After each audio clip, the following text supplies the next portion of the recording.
தம்பி இங்க வாப்பா. சொக்கா போட விதியில வந்துக்கிறாங்க.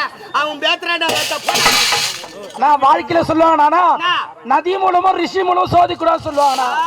அதை விட நான் பெரிய ஆதி மூலம் அவன் கிடக்குறான். என் டுவுக்கு ஒரு மகன் கோபத்துக்கு ஆளாக கூடாது. என்னவோ தெரியல எனக்கு உங்க நேரம் தெரியல. ஏடா கூடமா பேசிக்கிறேன். மரியாதைடா. மரியாதை கொடுப்பே கொடுக்க மாட்டேன். 250 ரூபா கொடுத்து சொக்கா எடுத்து போட முடியல. ஏடா பேசிக்க போடா. அப்படியா? வாய் இருக்கிறதுனால தான் இப்படி பேசுறேன். நாராயண இல்லனா கீச்சு விடுவாரு. ஆற ஊமையாக போக கடவுது. கொடுத்தேன் சாபம்.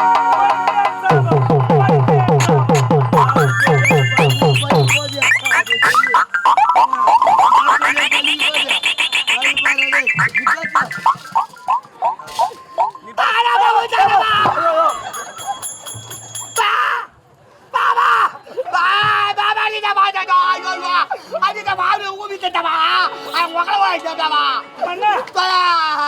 அண்ணா